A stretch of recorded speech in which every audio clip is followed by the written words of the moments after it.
The rise of lonely single men. What's up, guys? Welcome back to another video. I'm Jack, and this is Good Bro, Bad Bro.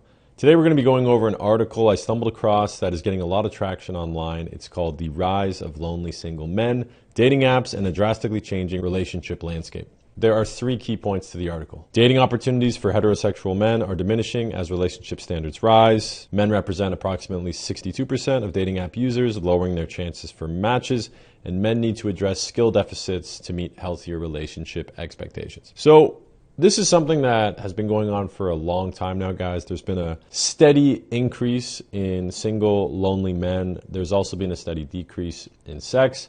Men have been losing their virginity much later in life, if at all. So this is no shocker to me. I've been reading about statistics and surveys like this for years. So the number one reason is that women have higher standards than ever before. The reason that women have higher standards is because years ago, so let's say 2-3 generations ago, even 1 or 2 generations ago in North America, you didn't have access to the internet. You weren't able to date people around the world or from different cities.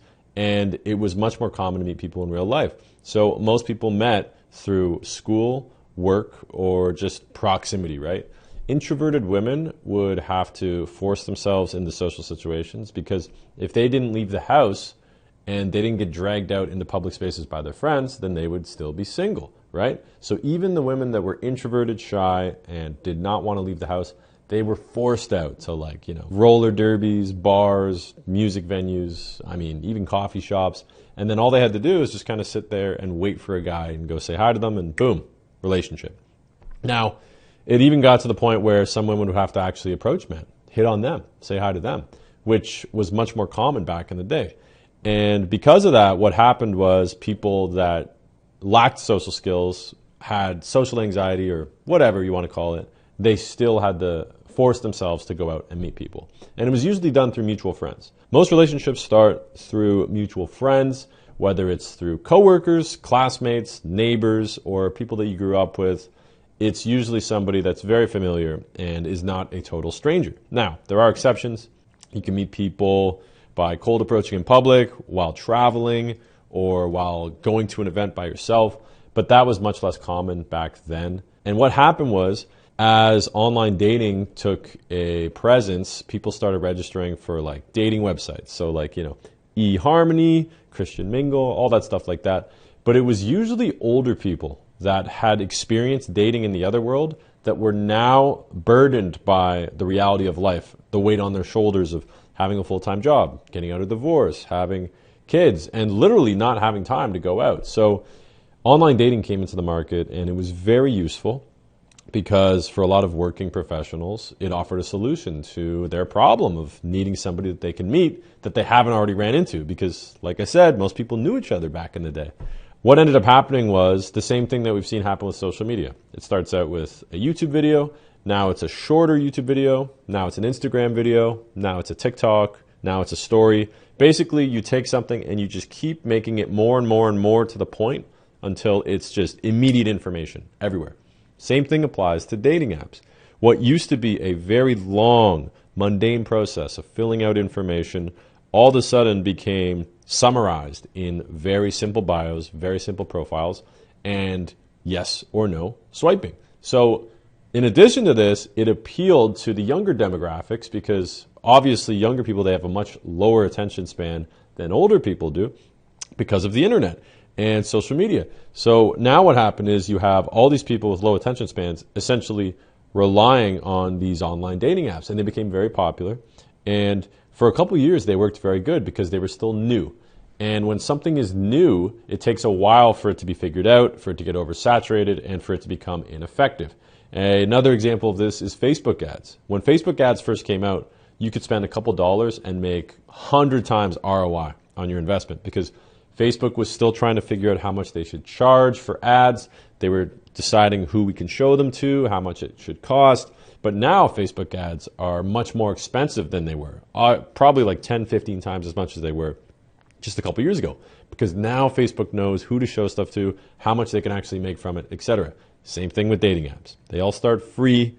They all start as a good idea. They're very even. And then what happens is people start gaming the system and the app starts to monetize. And they go, okay, we need to figure out ways to make money on this. And when they decided to monetize the apps, that is when they created incentives for people to spend money and get better results. And when they incentivize people to spend money to get better results, what they do is they decentivize, or the opposite of whatever I just said, people that don't spend, which means people that don't spend money, they get shown at the bottom of the stack. They don't get top results. They don't get added benefits and perks. And the things that you do pay for, they show you at the top of the stack. They show you who liked you before, which improves your algorithm. And they also boost your profile so that more people can see you. So the way the apps are set up is women, they use it for validation. Men, they use it for sex. And in order for men to get the sex, they have to have either a perfect profile. And by perfect, I mean they have to be physically attractive. They have a certain status, high value profile photos. I mean, we're talking top 5% of guys. Or they are somewhere in the top, 20, 30 percentile, but they have a really perfect dialed in profile. And on top of that, they're paying for the boosts and stuff that give them the advantage over the free users, right? Whereas women, they just swipe and that's it. They just meet somebody. Now, dating has always been like this. Women primarily bring sex to the table and men primarily bring resources, protection to the table. What ended up happening is because of the accessibility of dating apps, the introverted women that used to have to leave their house, now they don't have to leave their house. Now they can just sit at home and swipe and still meet guys. So essentially, if you're a woman, you can have your cake and eat it too. But if you're a guy, you can't do either because, like I touched on before, you have an incredible amount of competition now. You're not just the guy next door or the guy at work. It's you versus dudes across the world that have Bugattis and boats and millions of dollars. Super sick profile photos, right? And as humans, one of the disadvantages we have is that we're never satisfied. It's never enough for us. We always just want to get a little bit better. And it's like when you go on the internet and you're opening multiple tabs at once and you're like, okay, now I'm ready. This is the one. Same with women on dating apps. They are perfectly happy with a guy that approached her on the street and they're having a good interaction, but then somebody better comes along. Or she goes on the app and there's way better guys on the app and they're offering her cool experiences, money, social proof, all kinds of things, right? And what that does is it trains women to think, okay, well, I can always do better. I can always do better. And because of that, women have higher standards than ever before. Now, on the same end of the spectrum, let's talk about guys. On one end, men have higher standards than ever before. If a guy walks down a street and sees a girl that's a 7 or 8 out of 10, he's not even going to think she's a 7 or 8 because he's so used to seeing dime pieces on Instagram all day that he doesn't consider her as attractive as he would if this was 20 years ago and he wasn't completely overstimulated by constantly seeing photos of models, right? So when you see a gorgeous girl in real life, you go, wow, that girl's gorgeous, right? But if you every single day scroll on your phone and see dozens, if not hundreds of photos of gorgeous women, all of a sudden you're not going to have that same reaction, right? And because of that, there's less incentive for you, or your body anyways, to approach and talk to that person because it's not that special. It's just like, oh, I see that on my phone, right? And if you can just see it on your phone, why would you approach the girl in real life? So that's one of the issues. Guys just have less energy in general. They are more picky. But here's the thing. When you look at the data from dating apps, men consistently swipe way more, are simping, they're trying to get with girls out of their league, and they're basically bending the algorithm to show that men are willing to do everything for women and women are willing to do nothing for these men. So one of the statistics in this article here is that upwards of 62% of dating users are men, and many women are overwhelmed with how many options they have. That's 100% true. I would actually argue that depending on the app, it's more populated with men than 62%. For example, Tinder, it's estimated that 70 to 80% are men.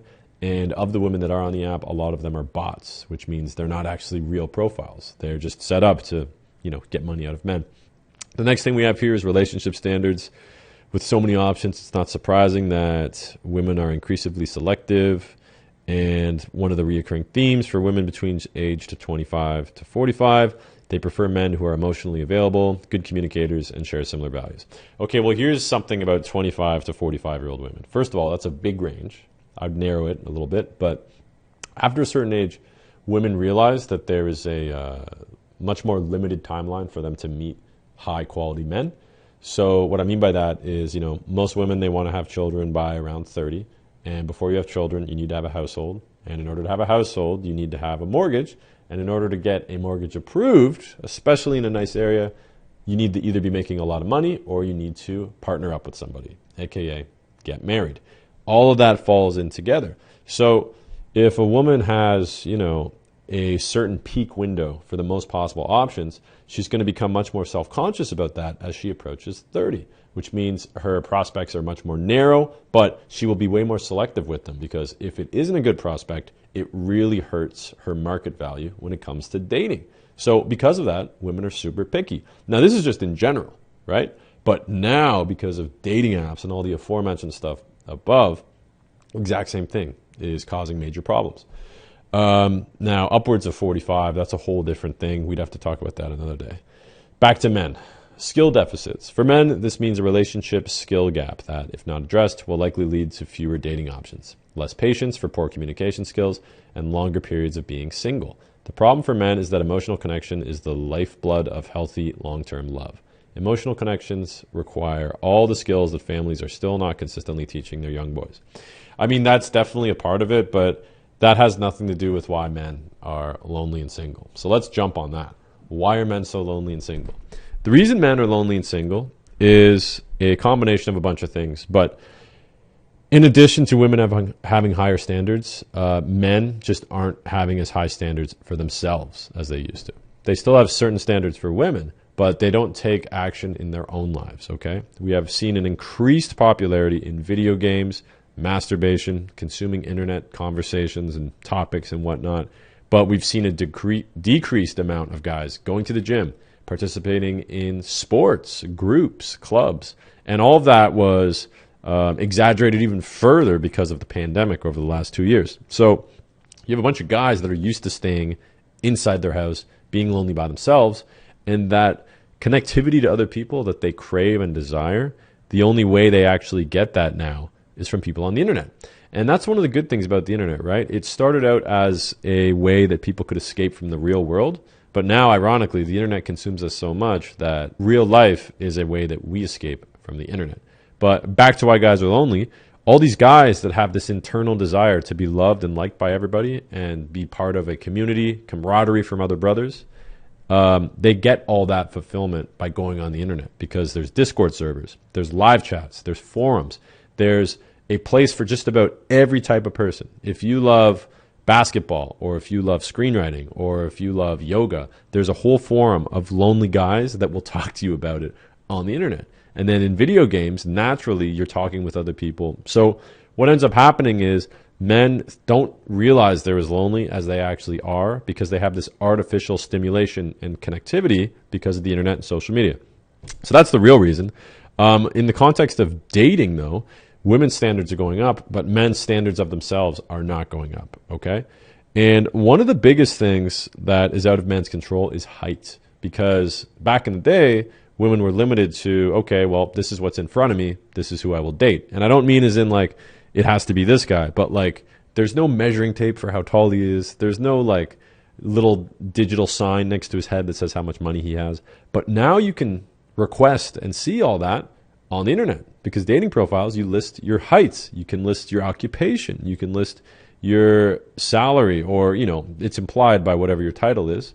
And in real life, none of that stuff actually shows up. So because of that, all of a sudden, if you can have it, you want it. And that's the mindset that women have. So all the guys that are under 6 foot, their parents met in real life, but they are unable to meet people in real life. And that's another thing we're going to get into, lack of social skills.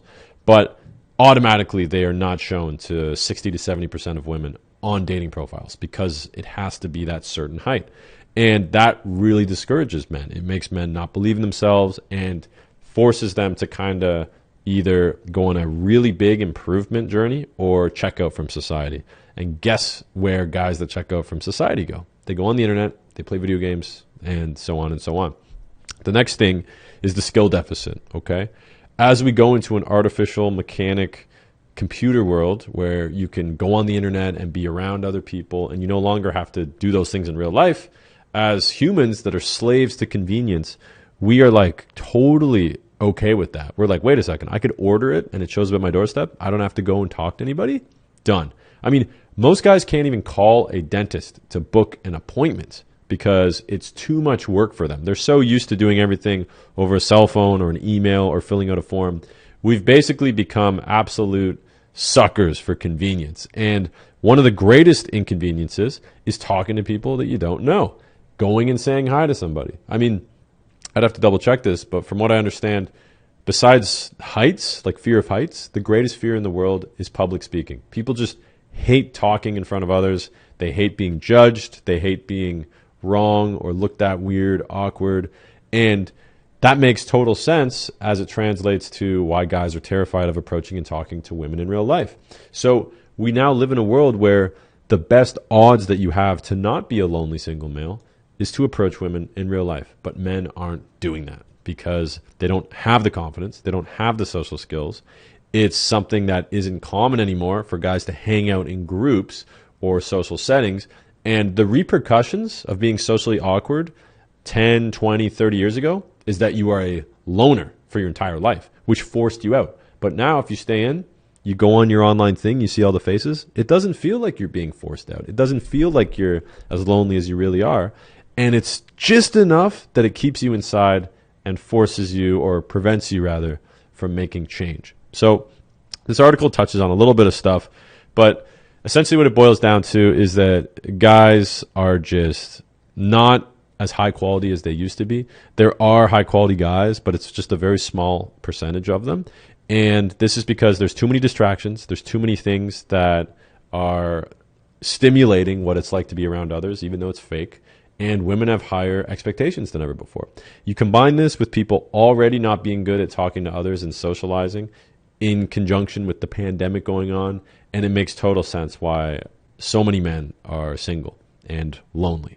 It's really depressing, guys. If you would like to learn how to completely transform your social skills, your dating life, make a bunch of friends, become the leader of groups, and acquire status, make sure you check out the Den Most Social course. The link is in the description below. I also offer one-on-one consulting to help you guys with all of your dating, social skill, confidence issues as well. If you guys enjoyed this video, make sure you share it with a friend, because the more guys that see this kind of content, the more guys are not lonely and single and can learn how to talk to people in real life, get that confidence back, and make some friends, get a girlfriend, and have a better life. All right, guys. See you next week.